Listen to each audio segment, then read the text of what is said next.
Major blow to MSNBC, ladies and gentlemen. The head of the FBI is suing MSNBC. Kash Patel. He's not messing around. Do you remember a few weeks ago? They had this guy that came on. He was like an MSNBC analyst. I was like, this is a bizarre thing to say. Like, this is really, really mean. It was just sort of like going to, for the jugular in a way that was weird. It was like gossipy. They started talking about how Kash Patel's always in nightclubs and he's never in the Hoover building. He's always out in a nightclub. And I'm like, what? Like, I run in these circles. I've never heard that about Kash. Like, that was kind of just a weird thing to say. And I was like, wow, what do you have, like, lots of sourcing on that? Have you seen him out at nightclubs? It was just one of those random things that somebody said. And not even with like a sense of humor. They said it as though it was really serious. And then they put up an article on it. And so that started getting around everywhere. I don't think we covered this. I actually didn't because how do I know? I just know when things are wrong, right? Like you just have a feeling like that is just not right. So we didn't do anything on it. But MSNBC is in a little bit of trouble right now because the head of the FBI is now suing the network for libel. He's saying, you can't say that about me. You had no proof about that. That's totally an untrue story. You're just making stuff up and you're putting it in print and you get a columnist that goes on television and starts talking about it. So then they had to issue this little apology. And now let's circle back to a segment from Friday's show. Frank Figliuzzi was on that morning during this hour discussing the work of administration officials. At the end of that segment, Figliuzzi said that FBI Director Kash Patel has reportedly been more visible at nightclubs than at his office at FBI headquarters. This was a misstatement. We have not verified that claim. We will be right back. Woo!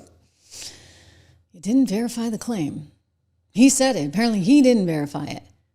This will be an interesting discovery, right? In this process, now MSNBC is like, oh my God, like our ratings are bad enough and now we got to deal with this. They're going to have to defend himself from one Kash Patel, who is going after Frank. I think he's suing Frank as well. He's suing the network. Frank better hope he's got some kind of protection clause in the network because that was an outlandish claim that was made about the nightclub, they're saying. So he's suing Frank for fabricating a specific lie about him, according to court documents, namely that reportedly Patel has been visible at nightclubs far more than he has been in the 7th floor of the Hoover building.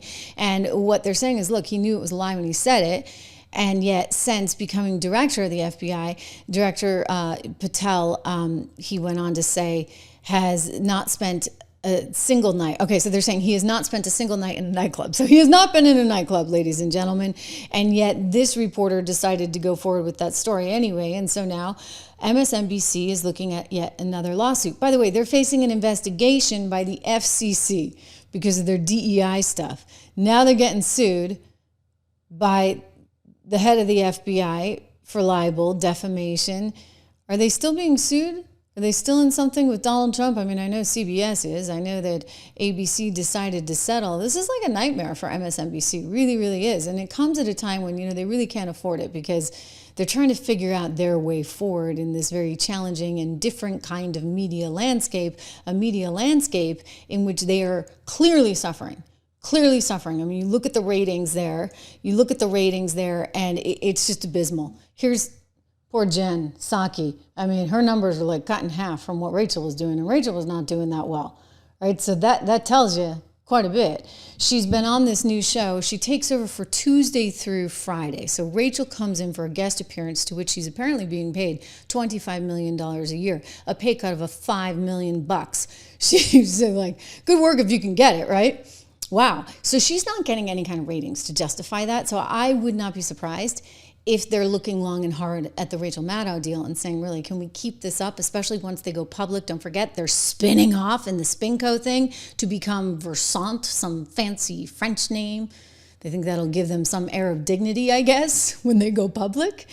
And there's a tax incentive for Comcast to do this. But once they go public, you know what? They really have to stand on their own because you're not going to have mommy and daddy, Comcast, the parent company, standing there to prop you up when you're doing as bad as you're doing. And the ratings suck as badly as they suck, right? So she is down significantly. The numbers are, okay, Psaki raked in just 971 million viewers over the course of the month, down from Maddow's 1.89 million that she earned throughout 2025. It was a 47% drop. So that is a big, big deal. Lots of love from Australia today. Thank you so much, Adriano. It's really remarkable, right, to see how quickly they have disintegrated there at one MSNBC. And it's in part because they just don't have any good talent, right? I mean, this is the trade out. So they had a woman who looks like Chris Hayes, but technically she came first. Chris was her protege. She picks guys that look just like her. Guys or girls, I guess. I mean, sometimes you can't really even tell. But she picked out Chris, and Chris is doing okay. Like, he survived that round of layoffs. Joy Reid did not. A few others did not. Rachel was really upset about it, and they put in Jen Psaki, a.k.a. Peppermint Patty, who used to be the Biden spokesperson, who very few people actually trust. And you know why they don't trust her?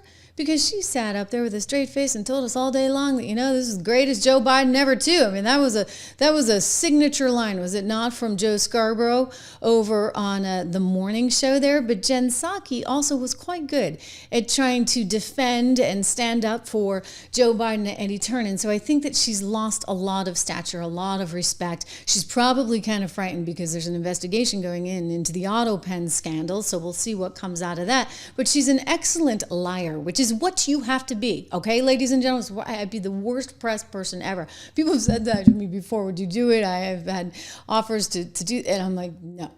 Like, my problem is I really can't tell a lie. And so you may have a spin, but I have my own thoughts, and it's just very, very hard for me. So that's just the so I'm much, much better doing what I do because I can call it all, right? As I see fit. But Jen Psaki is very good at spinning. And when she took over this job, Rachel Maddow did an interview, I believe it was with Us Weekly, where she was touting her and she's going on and on. Oh, Psaki's going to be so great. But it was total shade because she's going to be so great because, Jen is so connected and she's going to be able to have all these guests on and really, get inside the Beltway in DC. Well, don't you understand? That's what people don't want. They don't want inside the Beltway. And then she said, it was like complimenting herself, boop, boop, boop, boop, boop, on the back, nice little pat on the back for Rachel saying, I'm just with my team. I get along great with my team, but I'm not really out and about in that circle. And so that was a veiled way of saying, you know what? I'm the real deal. I'm the authentic one. She's the cheap whatever who's gonna sell whatever. Okay, that was what that was. And let's face it, she doesn't have the glasses or the haircut. So she's struggling, and it kind of makes me wonder what their next move is, because they could swap her out, maybe for somebody even cheaper, maybe for somebody that Rachel might like, maybe for somebody who even looks, dare I say, who just looks a little bit like one Rachel Maddow, because, it was going so well with Rachel and then seemed to be going okay enough, right, with the other Rachel, Chris Hayes. So why not bring in a third Rachel? And guess what, guys? I found one. Well, actually, they found one. They found one themselves. And this particular person, who I had not seen in the past, is actually on MSNBC already. So I'm thinking, you know what? You got your new replacement, and hopefully it doesn't cost you $25 million. Los Angeles is a so-called majority-minority city and a majority-minority state. There are more people of color that live in Los Angeles than white people at this point, and many of those people are undocumented. By some counts, 10% of the population of L.A. County, one of the largest counties, the largest county by population in the United States, is undocumented, maybe as many as 1 million people. Those people are our neighbors, our coworkers, our classmates, our friends, our parishioners, fellow parishioners in churches. They are part of the fabric of the city of Los Angeles. And there you go. Okay, mission accomplished. You can get another Rachel Maddow to take over.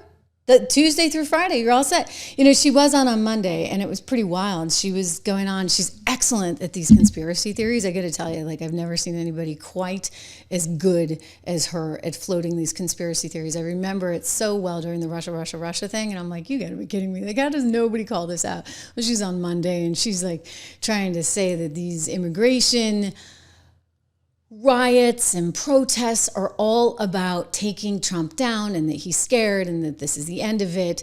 And I would just say that's really wrong. Again, if you look at the new poll data that just came out, I mean, even CNN is kind of shocked by this one, guys, because the new poll data shows overwhelmingly that, you know what?